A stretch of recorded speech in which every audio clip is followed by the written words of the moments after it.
The Evolution of a Nobody, chapters 33, 34, and 35. The Weight of Mercy. Chapter 33. When Albert was gone and they were alone, both Liala and Raziel were quick to begin a vigorous exercise routine. Fearful of waking Albert's mother before her departure, they focused on core work and exercise that could be done in near total silence in the small shared space. Certain that they could hear better at least, they spoke in whispers so soft it seemed unlikely that anything with less than magic-enhanced hearing could have known they were there. Their wings were wrapped around their bodies and their muscles strained minute after minute. Raziel held onto Liala's ankles, holding her feet flat against the carpet while Liala took long, deep breaths. Her hands behind her head, she dragged herself up so that her elbows touched her knees. 148, Raziel whispered as Liala dropped back. 149, Raziel leaned closer and whispered in a higher pitch as her sister touched elbows to knees again and began to fall back. Come on, one more, you can do this, Raziel urged. Liala's body struggled, wiggled, her torso twisted as she hauled herself up, touched elbows to ankles, and her sister's fearsome, fangy smile spread out over her red face. 150, she whispered with excitement, and Liala dropped back down again. Raziel stood up and extended her hand to the angel, who clasped the fingers of her sister and allowed herself to be helped to her feet. She popped up with a little hop and took a deep breath. How much are you going to trade for enhancements to magic? Raziel said while reaching for the untouched juice and taking a sip, then taking the other and handing it to her sister. All of it. I don't like this. We can't work, we can't earn money, we can't be seen, we can't go out without serious risk, and we can't look after ourselves properly. We got lucky with Albert, but we're basically a high-risk burden. I don't want to be a burden, Liala said and bit her lip, chewing on it uncomfortably. She glanced around at the four walls of the room which confined them perpetually close together. Is it reminding you of sharing all that space? Raziel asked, recalling the long hours of instruction, the limited food, the utter lack of privacy. Kind of. It was nice being on our own. Being trapped doesn't appeal to me any more than it does you, Liala replied and glanced at the bedroom door that split them off from the rest of the apartment. At least there's stuff to do, Raziel said and went over to the computer and sat down to read.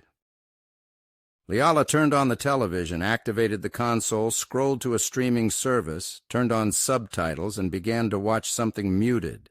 The quiet was eerie. Every creak and noise was caused to turn and look in alarm. Their heads darted more than once to the ceiling, to the shut window, to the door, to the bedroom. Their bodies tingled with the fear of being caught, being forced to flee. Being on their own in a world that wasn't their own. But the company was good. And little by little they relaxed until the tension melted away entirely on its own for the rest of the day. It wasn't lost on Albert that Lisa wasn't in class that day, not in any of the classes they shared. Given that he knew that she knew that something was amiss, he wasn't surprised. Albert endured the remainder of the day and began the walk home. Hey, how's your dad doing? The voice started it off the way it always did. What'd you give your dad for Father's Day? Go cry to your daddy! Go on, go cry! The taunts and steps followed behind Albert, and every fiber of his being screamed at him to either turn and attack or take off at a dead run. Even if I can't outrun them, and I'm pretty sure I can, their words will follow after, and I'll be back there tomorrow again, he told himself, and there's no way I can take on that many real brave, that 6 or 8 of you chasing after one of me. So brave. So tough! His hatred boiled up like bile in his gut. It churned like the waters on the rocks beneath a high waterfall, roaring in between his ears like an air raid siren. Only the gentle-voiced admonition of his mother stayed his hand, and his desire to be what she wanted, to do what she wanted, to make her proud of him. After Dad, somebody has to do it, he thought, and so he hung his head and pretended they weren't there. There were fewer of them today, and a rush of gratitude toward Raziel hit him like a typhoon wind. Her little scrap might not have made the rounds, but they're not here, so that's a few voices I don't have to put up with. It was enough. Not much, but enough to make Albert smile in spite of their taunts and shouts. So though his head stayed down and his back hunched as if his black backpack were heavier than it actually was, he walked just a little bit straighter until behind him somebody said what he was waiting for. "I'm bored, let's go." Whoever spoke took off at a run. Albert heard them at his back and just continued the same steady trudge. Hands smacked him one by one in the back of his head, knocking him slightly forward each time, with the last of them turning to look back at him and shouting, "Ask your dad to teach you to duck, asshole!" Albert gritted his teeth, clenched his jaw, and said nothing until he got home. "I'm home," he said as he unlocked the front door and walked past the kitchen. "Mom?" he shouted. No answer.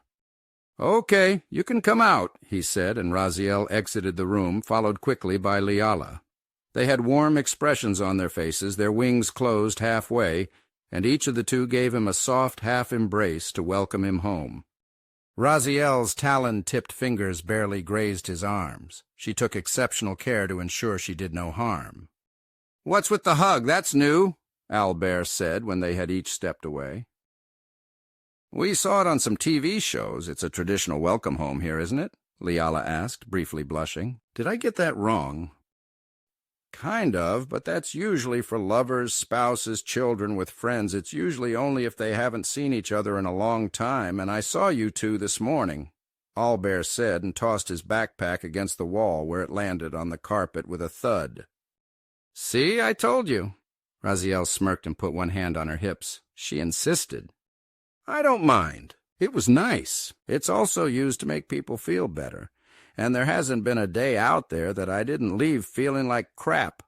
So if you want to hug me when I get home, that's a welcome change," Albert said with a decisive nod to match his improving mood. "How about you tell me the important information? How did it go?" Albert asked, and they knew immediately what he meant. "We got back our ability to fly," Raziel said with a relieved sigh. The pair flapped their wings lightly to demonstrate and gently hovered in place. "Great, but is that—" "No, of course it is. If I could fly before and then couldn't, that would be a big deal." Albert corrected himself and entered the kitchen. "Very much so," Raziel emphasized. "But that's not all. I won't bore you with the details." "Magic is never boring in a world where there's none of it," Albert quipped and cracked open the refrigerator. "Are you too hungry?" "Famished for both things," Liala admitted. "Right, of course. I don't mind you taking some of my energy, I guess, but wait until I'm settled down," Albert said, and took out sandwich meat and bread. The crinkle of the wrapper and the smell of roast beef quickly made all three stomachs rumble with anticipation. Chapter 34. The next 2 days were busy enough for Albert. Homework and material he missed out on had to be done, tests and quizzes taken. Life. Just normal life. But one thing definitely differed. Albert would sleep, and one or the other would take over his body and emerge into the living area with her counterpart, and the fight would begin. "Hit harder," Raziel said as her sister struck Albert's body with an open palm to the chest. "I can't," she said. "I can't bring myself to hit him too hard. And even if I could, we don't know what the human body can take," Liala pointed out while hovering in front of her sister, her arms out at a guard position while the demoness relied on the surprisingly firm flesh of Albert to serve as her armor while she possessed him. "Just do it! You can heal him and he won't remember a thing. He won't even be awake for it," Raziel pointed out and went on the offensive. The soft human hands could not tear through even the soft skin of an angel, but it could dig in hard, and with hard calluses she could strike like a hammer. The angel gave no real ground, however, and showed no pain. Blow for blow, strike for strike, they hit and blocked and hit again. Raziel's fist connected into Liala's gut, and the angel finally nearly fell, only to snap back up with a vicious uppercut which struck the demoness via Albert's chin and sent her staggering back. Apart again, they shifted stances, Liala taking a side stance with one foot back with a hand up and back, while the other was low and stretched out above the outstretched leg. Raziel took a cross with both feet at her side, ready to charge, and used the powerful muscles of the host body to rush in. They came to grips. Liala used Raziel's charge against her, flinging her, only for Raziel to hit the carpet, roll, turn around, and come back. A feature of the place they grew up was that each child was taught the arts and culture that birthed them, including their martial arts, whereas demons attacked with strength and ferocity, going for piercing, painful, heavy blows augmented by their tearing talons and vicious, biting teeth. Angels did not. Angels fought like flowing water, redirecting strikes and controlling the flow of the fight, always in motion, always keeping their opponent off balance. Contesting at one another while in possession of a human body had its stumbling blocks. Raziel jumped back out of the way and then promptly landed on her ass. "Damn it! No wings! I swear!" she said, and rose to her feet, rubbing her bottom where she'd landed with a thud. Albert's face expressed her sheepishness while Liala waited for her to get back up. "It happens. His body isn't half bad. Humans are tougher than I thought they'd be," Liala admitted while she looked over his bruised-up, shirtless, sweaty torso. "I probably shouldn't get too touchy with his body, but if I were to guess, humans are at least as potentially strong as orcs, maybe more so." They dropped their hands in a mutually agreed-upon breather. "And their weapons. Did you know they built a weapon that can destroy entire cities?" "Albert was right. It's way too dangerous out there if we don't know what we're going into," Raziel said, and eager to rest, Liala took a seat at the table. "Since we can't sacrifice Kami, obviously, do you think they found another sacrifice for the seal, or do you think another hero war got started after we left?" Liala asked. She didn't really look at Albert's face then. The red-eyed sympathy would have been too painful, especially on a face so emotive as his. Raziel approached. Albert's sweaty hand stroked her cheek. "Don't think about it. There's no point. We can't go home to do anything about it, and even if we could, it took 2 years just to find Kami for all the good that did us. For all we know, we might end up in the same situation all over again, in this world or some other one." Liala pressed her hand against the back of Albert's and held his firm against her cheek. I know, but look at us. I have nightmares about more orphans like us being made in the struggle to create sacrificial heroes. So many lives, so little peace, all for what?" "Tomorrow, as many tomorrows as we can make," Raziel said while she looked down at her sweet-tempered sister. "That's all we can do. This place must be similarly poorly off. They probably fight all these wars as weapons tests in case a seal of their own gets broken. But then, with weapons like these, who knows? Maybe they're the ones sealed out of somewhere else." Raziel gave a grim laugh that was only half joking. "So, what do we do about Lisa?" Liala asked, eager to change the subject. "You want my honest opinion?" Raziel replied. "We kill her." Liala regretted the subject shift and stared open-mouthed up at Albert's grim face.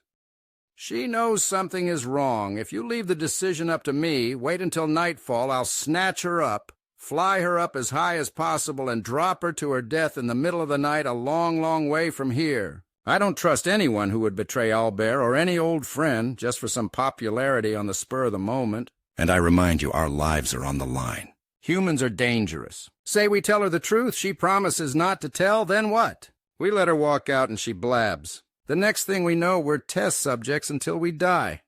Raziel crossed Albert's arms and shook her head. "I will absolutely not allow that to happen to us. I say we get rid of this bitch." "But she was genuinely sorry," Liala replied, aghast at the merciless demoness.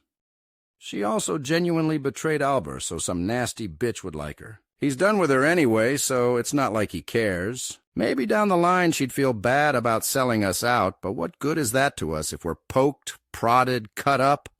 And gods of home alone know what else before then." "No thanks," Raziel replied. "I felt her sorrow. She'll grow from this. She's just a girl, a young girl who made a mistake. I don't believe she'll do it again. And we can just wipe her memory later if we doubt her. It won't take that long to learn invisibility, more for illusion magic. The first few squares are fairly easy. We won't have to trust her for long." Liala took Albert's hand and looked up into the bright red eyes of the one to possess their benefactor. Albert wouldn't approve, you know that. He says he's done, but someone kind enough to take in mythic creatures of unknown origins because we have nowhere to go. He wouldn't want us to act like that.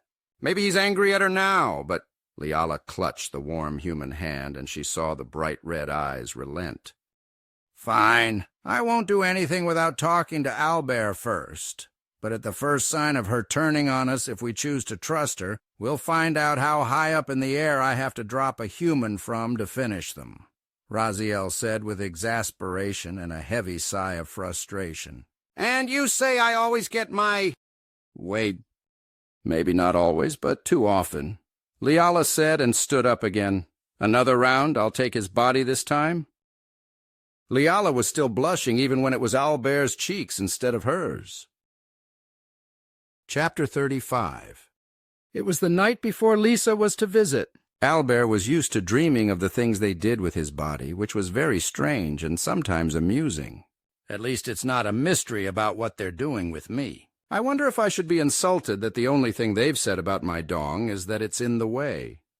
That question came up sometimes during his most private minutes of relief, which had him watching the bathroom door and dreading them bursting in or needing to use it. It didn't happen, however. They're extremely respectful of my privacy, and they don't seem to know their actions with my body replay in my head. Later. But looming largest in Albert's mind was Raziel's suggestion of simply killing Lisa and disposing of her body.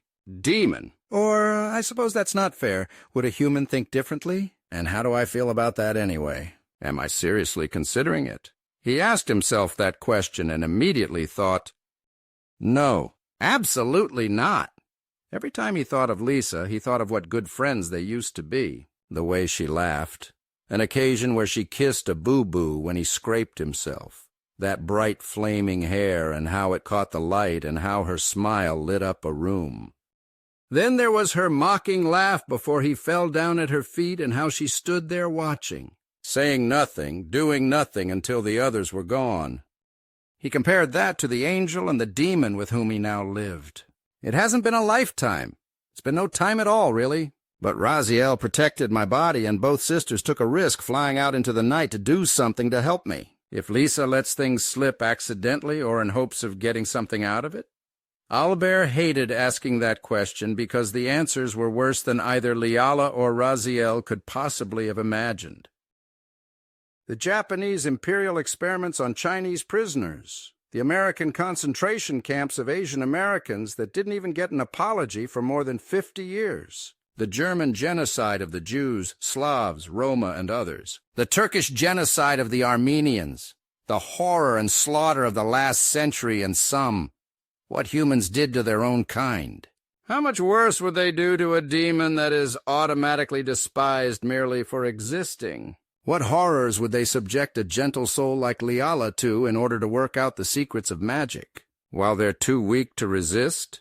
Albert's imagination could not have been anything but horrible. And no matter how bad he thought it was, his certainty that he lacked imagination only grew. What humiliations, what dehumanizations, and they're easily exploited and manipulated, too. Compliance of one can be secured by threatening the other. He clenched his jaw hard enough that pain, dull and constant, radiated outward. He lay on the bed staring up at the ceiling while he considered the options in front of him. The one thing he was certain of above all else was, I will not let anyone do them any harm, not even Lisa, which left the problem of what to actually do. Could we confine her somehow, keep her in some way that she can't tell anyone until they've gained the skills to wipe her mind? Chills ran down Albayer's spine when he realized just how casually that idea came up. Are you seriously considering becoming a kidnapper? I guess that's better than being a murderer, but on the other hand, maybe Lisa can actually help. If she's genuinely sorry, maybe guilt will be enough? Albert brought his left forearm up and laid his tricep over his eyes. It was Raziel who finally broke the silence, joining him in his room. She pulled the computer chair over to his bed and sat beside him in line with the bed. She sat in silence for a little while, looking at him and waiting for his arm to come down at his side, and when it did and he glanced at her, she covered his hand with her own. The warmth of her hand never failed to strike him, like she was somehow more alive than any human he'd ever known. Her sharp, talon-tipped fingers poked his skin without piercing it, a testament to her efforts to be careful with his body. Neither one said anything. She just slowly tapped her talons on the back of his hand and searched his face for something, though he wasn't sure what. Affection? Compassion? Worry? Fear? Whether she found what she sought or not, he did not know. But whether it was found or not, it didn't stop her from breaking the silence. "I don't want to die here, Albert." "Me or my sister?" She said it without the usual forceful confidence, a shyness, an uncertainty that was not totally unfamiliar to him out of her, but was very rare to be sure, slipped out in the way she spoke. "I don't want to live as, what did your shows call them, lab rats? And not just experiments for your race, either. My sister was more interested in the history of your world than I. For me, I like your tools. Your metal music, your games." A little tiny smile formed. "I hope you don't mind, but I've been playing around with your computer a bit to learn more about how it works. I might have a knack for it." Albert nodded along, still looking at her face but saying nothing. "I think I could actually find some kind of happiness in this world. Gods of the beyond, no. My world wasn't especially kind to me, but I'll be able to hide myself here soon. And then I can kind of have a life I can enjoy. No seal holding back great evil, no summons to worry about. This honestly won't be that bad for me. For me or for Lily." She used the affectionate nickname for her sister and leaned backward in the chair, looking up at the same ceiling as if she were searching it for answers. "Why am I beating around the bush like this? The gods know I'm not one for that. Look, I think it's best if we put an end to Lisa." She spat the words out in a rush. Albert said nothing. He kept his face quiet, calm, and neutral, and only after seconds of this did Raziel cock her head down at him. No protesting? No anger? "No, get out of my apartment!" "Really?" The succubus's breasts heaved as she took a deep breath. "I don't know what I was expecting, but silence wasn't it."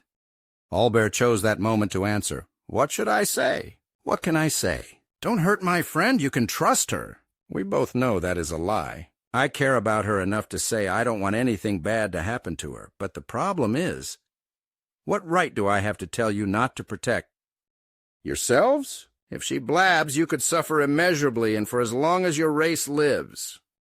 So you understand it's best if she does not survive. Raziel answered, her voice gentle, her hand over his. It stiffened a little. If I am the one to do it, will you throw both of us out or only me? For what? Trying to protect yourselves? Look at what my own kind does to me. It's got to be even easier to dehumanize people who aren't even humans. Whatever you do, I can't help it. I can't stop you. I can't even blame you. Albert sat up in his bed, and Raziel moved to allow him to put his feet on the floor. He opened his legs enough to allow her to slide the chair back into place again. When she did, he cleared his throat. His hand came out from under hers, and though it trembled, it moved steadily upward to caress the horn jutting out of the side of her head and then inside to touch the dark red cheek.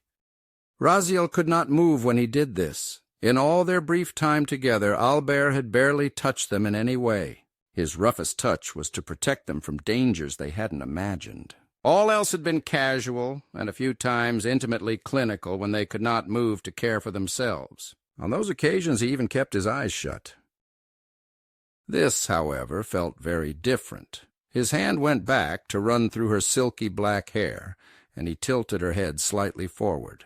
I will let you stay here no matter what. You're friends. Maybe better than that. I understand you have to protect yourselves from any harm. I do.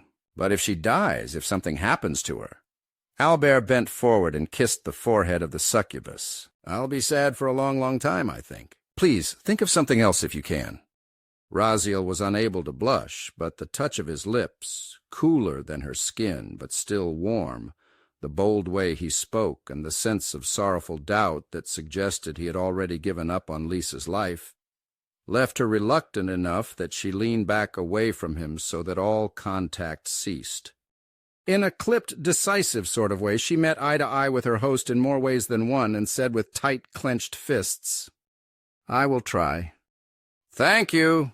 Albert answered, and then Raziel got up, walked out, and shut the door behind her with no more words to pass between them.